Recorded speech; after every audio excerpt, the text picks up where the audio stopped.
Maraming uri ng mga sakit ang hindi nakikita ng ating mga mata. Hindi porke walang sintomas, wala ng problema. Tanong ni Mara Maris, good evening Doc. Ask ko lamang po kung yung gallbladder polyps ba, sumasakit din po ba? Ang polyps po ay uri ng growth na makikita sa lining sa loob ng ating gallbladder. Ito po, ayon sa mga datos, 4 hanggang 7% ng adults ay maaaring nagkakaroon ng polyps. 5% lamang po sa mga ito ang maaaring mauwi sa cancer, habang 95% naman ang benign. May iba't ibang uri ng polyps. Una dyan, pseudopolyps, dulot ito ng sobrang kolesterol na namumuo sa gallbladder wall.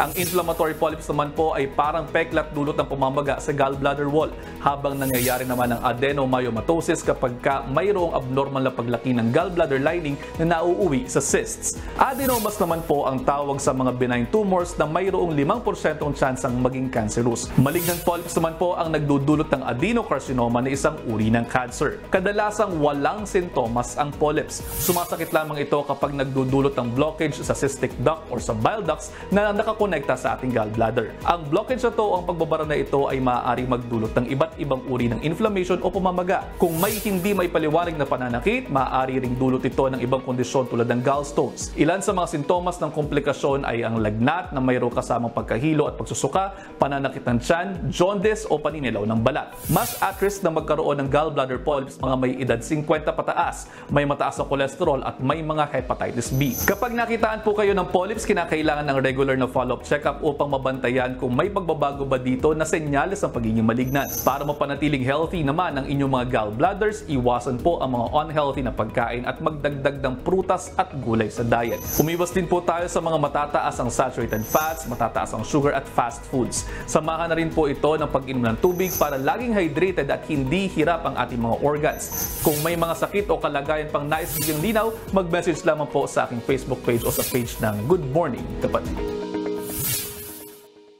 Mga kapatid, Chiki Roa Puno po. Simulan ang inyong araw na puno ng impormasyong kapaki-pakinabang.